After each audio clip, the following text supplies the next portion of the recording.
उपेंद्र कुशवाहा और उपेंद्र कुशवाहा के पूरा टीम खातिर बड़ा सुखद समाचार बा।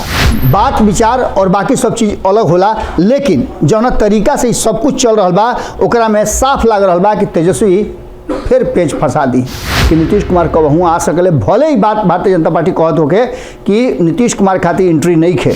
राष्ट्रीय जनता दल के मिलल बा वो सीट पर जगदानंद सिंह के पुत्र अब सुधाकर सिंह के नाम नहीं खे और नीतीश कुमार असमंजस के स्थिति में बाड़े। एकरा के लेकर के कई गो सवाल खड़ा हो रहा बा।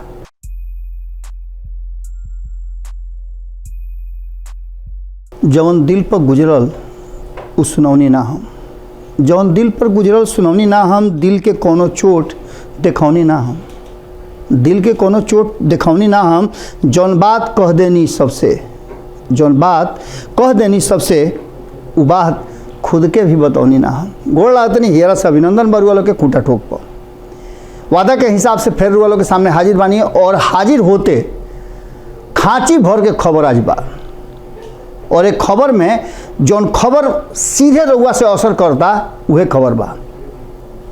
एक तरफ जहां रुआ देखले होकर कि 5 गो सीट के एमएलसी के चुनाव के तिथि घोषित हो गई बा। 31 तारीख के वोट हुई, नामांकन के प्रक्रिया 13 तारीख तक चली और 5 तारीख के परिणाम जब आई तो फिर से फगुआ मनावल जाई। लेकिन ये फगुआ के मनाई, कौना तरफ ये फगुआ झाल सहित मनावल जाई, मर मिठाई सब बटाई, ये बात 5 तारीख के बुझाई।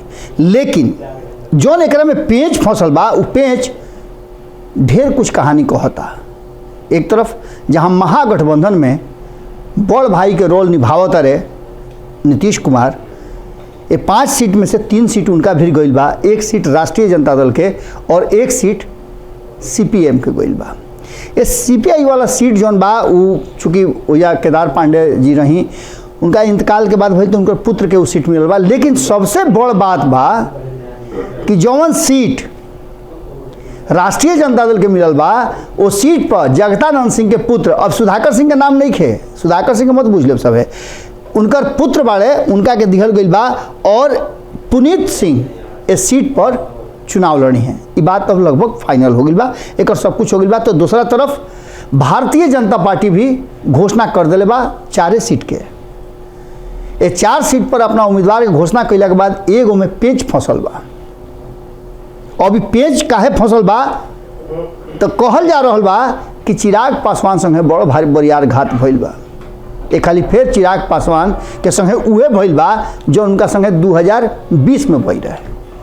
2020 में का भइल रहे कि सीट शेयरिंग के समझौता चिराग संगे ना भइल और चिराग के अपन अलगे चुनाव लड़े के पड़ल। अंतिम समय में उनका के चेकमेट कर दिहल गई। हालांकि ओकर परिणाम बड़ा कष्टकारक भइल जनता दल यूनाइटेड खातिर और नीतीश कुमार खातिर, लेकिन चिराग पासवान खातिर भी बहुत बढ़िया ना रहे, कारण कि उनकर पार्टी के साथ साथ परिवार सब बिखर गई रहे। एक खाली फिर उनका संगे घात हो गई बा और कहल जा रहा बा कि जो एनडीए के एगो सीट बाचल बा वो चिराग पासवान के ना दे करके भारतीय जनता पार्टी अपना भी ना रख के वो सीट पशुपति कुमार पारस के दे रहा बा।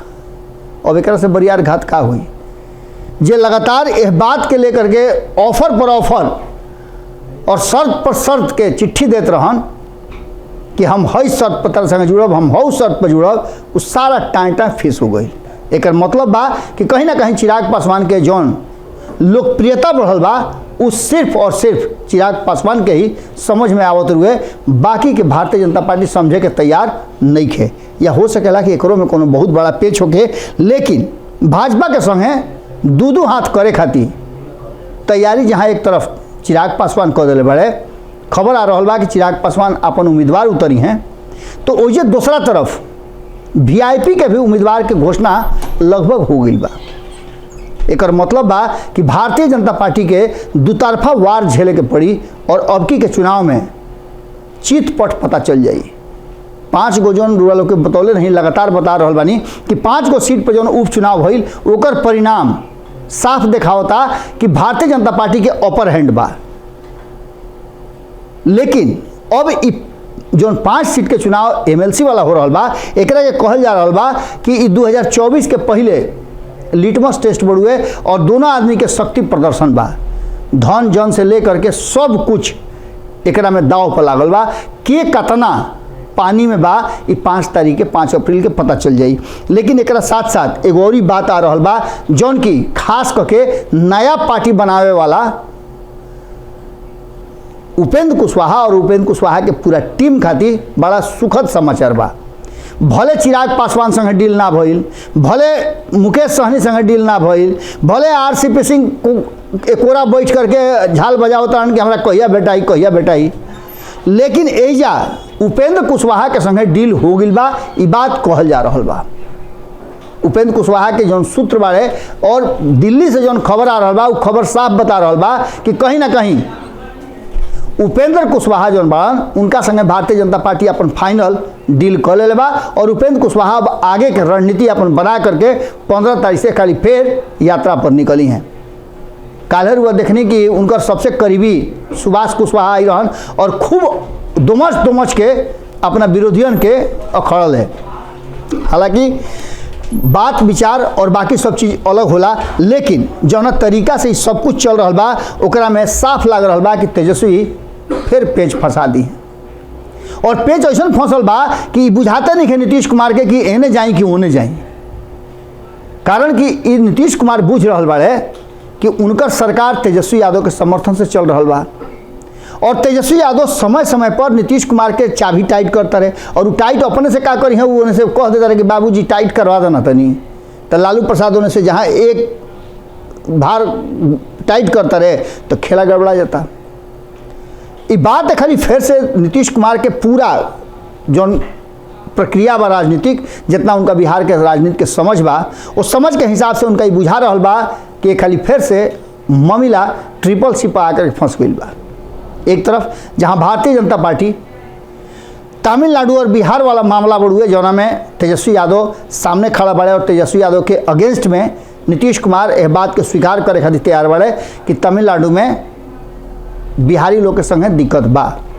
तभी तो बात भई, वो जाके सरकार से बात कैले, वो जाके मुख्यमंत्री से बात कैले, वो जाके डीजीपी से बात भइल, सब कुछ क्लियर हो रहा बा। जबकि तेजस्वी यादव यह मामला से अपना के बिल्कुल अलग रखले बड़े और ये बात कह रहा बड़े कि भारतीय जनता पार्टी के सब प्लांटेड बुड़ुए। एकरा में और कई लोग के नाम आइल बा, कई लोग के संगे तो सामना सामनी उखाड़ पछाड़ हो रहा बा। लेकिन ये सब के बाद नीतीश कुमार खाली फिर से अप टू डेट हो गई बड़े और वो एक एक फैसला जौन बा वो अपने से ले रहा बान, चाहे वो एमएलसी वाला देखी रुआ की उम्मीदवारी के बात होके, महागठबंधन में समझौता के बात होके, तो ऊपर हाथ बढ़ुए नीतीश कुमार के एमे भी चलल और नीतीश कुमार अपन 3 गो सीट पर उम्मीदवार उतार करके ये बात साबित कर दिले कि नीतीश कुमार के अभी भी वर्चस्व बरकरार बा। लेकिन जौना तरीका से सरकार चल रहा बा और नीतीश कुमार असमंजस के स्थिति में बाड़े, एकरा के लेकर के कई गो सवाल खड़ा हो रहा बा। अभी देखे लायक बात हुई कि आवे वाला समय में कैसे बिहार के सरकार चलता और ये सरकार के चलावे में केकर का भूमिका होता। कहल तो यहाँ तक जा रहा बा कि जल्दी बिहार में मंत्रिमंडल के विस्तार हुई और मंत्रिमंडल के विस्तार कहीं ना कहीं भंडोल के कारण हुई। नीतीश कुमार के रणनीति और राजनीति समझल बड़ा मुश्किल बा। एक तरफ जहां नीतीश कुमार महागठबंधन में मजबूती के साथ सरकार चला रहा बा, वही दूसरका तरफ लगातार ही चर्चा चल रहा बा कि भारतीय जनता पार्टी नीतीश कुमार खातिर सेफ सीट रख के बैठल बा।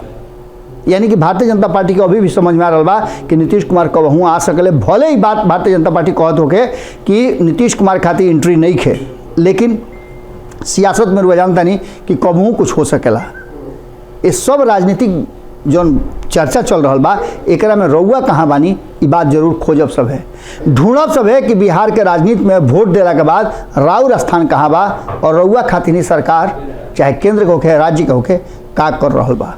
चुनाव लगातार हो रहा बा और चुनाव में रुआ मत भी देता नहीं, मत केकरा के देता नहीं, ओकर फायदा घाटा का बा ये जरूर जोड़ घटाव करब सब है और कमेंट बॉक्स में अपन विचार जरूर लिखब सब है। फिर कल भेंट होई, गोड़ लागत।